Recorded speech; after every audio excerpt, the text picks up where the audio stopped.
Welcome to the Middle School Cafe podcast, where we're serving up fresh strategies and solutions for ELA teachers just like you. Join us as we explore proven methods to bridge the achievement gap and help every student reach their full potential. Whether you're a veteran teacher or just starting out, grab a cup of coffee and a notepad and let's get started. Here's your host, Carolyn Wall. Welcome, teachers. Welcome back to the podcast. First, I just want to take a moment to say thank you to all of you who have been listening to the podcast, sharing it, and reaching out. Your messages and support have meant so much, and I'm so thrilled to relaunch the podcast with all the enthusiasm I've received from this community. I was nervous to relaunch after such an extended break, but you all are amazing, and I'm so excited for what's ahead. Today, we're diving into a topic that's a constant challenge for any ELA teacher. How do you hold students accountable for their reading without making it feel like a chore or killing their love of reading? I want my students to read for the sheer pleasure of reading, to lose themselves in stories or discover new ideas. So how do we strike that balance? How can we make reading accountability meaningful while still fostering a genuine passion for books? I think we've all seen how strategies like reading logs can backfire, turning reading into a numbers game instead of an experience students actually enjoy. When the focus shifts to how many pages a student has read or how long they've spent reading, we risk making reading feel like just another box to check. But the reality is, as teachers, we still need ways to ensure our students are actually reading and engaging with the reading. We need to strike a balance, creating accountability that feels purposeful and empowering rather than punitive. It's about finding strategies that not only hold students responsible, but also encourage them to connect with the books on a deeper level and share their enthusiasm for what they've read.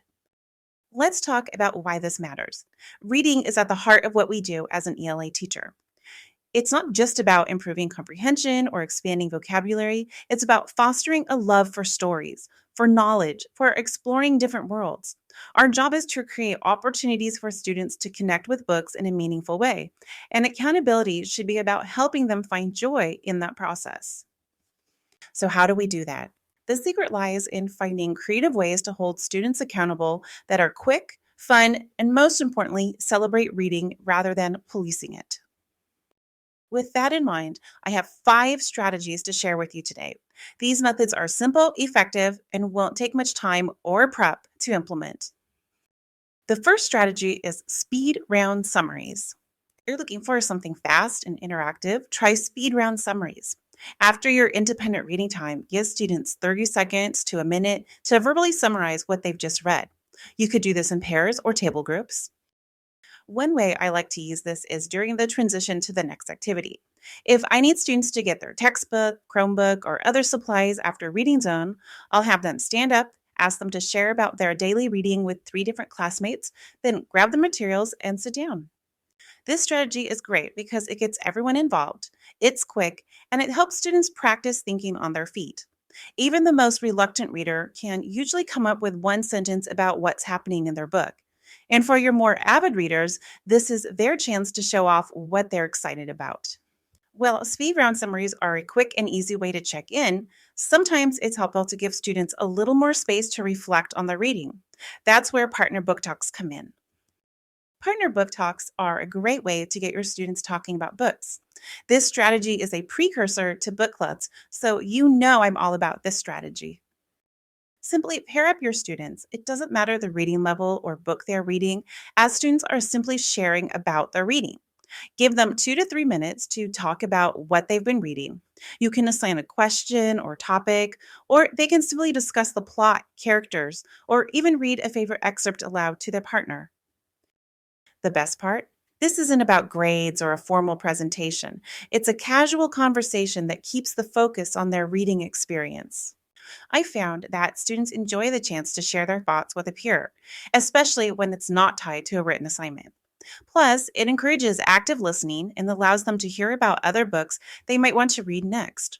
It's quick, easy, and creates a buzz about reading with your students. Next up are reading snapshots.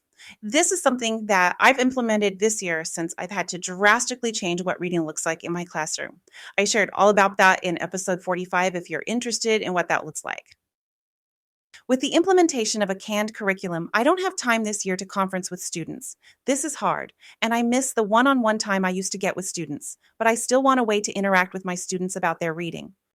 Reading snapshots are a great way to check in with your students without overwhelming them or you with lengthy assignments. Once a week, I ask students to write a quick 3 to 5 sentence update on their reading. Well, this could be a plot summary or a prediction. I tend to ask them to reflect on the reading.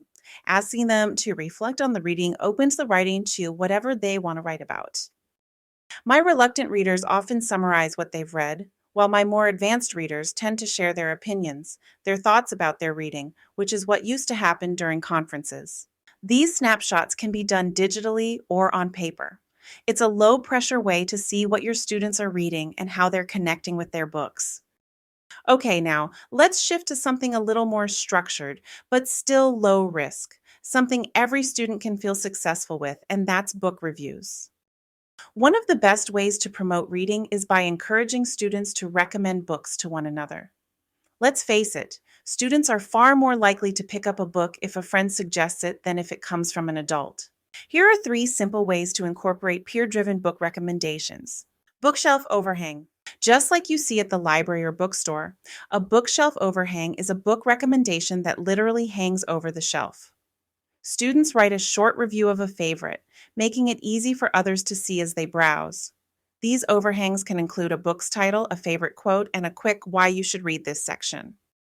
Imagine a student standing at the bookshelf, browsing through titles, then notices a colorful overhang review that says, "This book has the best plot twist ever. I couldn't put it down."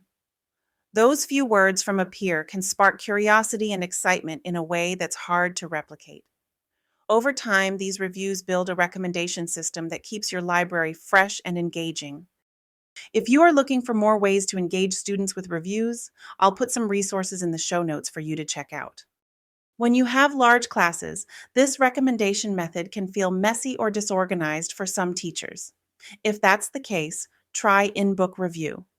This one is similar to book overhangs, but their recommendation lives in the book itself. With an in-book review, students write their thoughts on a slip of paper and tuck it into the book to be discovered by a peer. The next reader gets to see the review as they start the book, almost like a personal note from a peer. This method is especially helpful for reluctant readers who might not know where to start. When they open a book and see a note that says, "If you like mystery or adventure, you'll love this line," or "Stick with it, the ending is amazing," it gives a little nudge to keep going. It also builds a sense of connection between students, almost like they're part of a secret book club. Finally, let's add a little gamification to your reading accountability strategy with the Cootie Catcher reading game. If you're not familiar with cootie catchers, there are those folded paper games that kids love, and they're a perfect way to bring a sense of fun and play into your classroom. The game involves numbered flaps that open to reveal prompts. In this version, each flap includes a reading-related question that students discuss with a partner. It's a simple yet purposeful activity that encourages students to engage with their peers in a meaningful way. I think we forget that secondary students still want to play and have fun, and this feels less like an assignment and more like a game, which lowers the stakes and encourages participation from even your most reluctant readers. Plus, because this activity is student led, it gives students a sense of ownership over the process, building confidence in their ability to discuss and analyze what they're reading.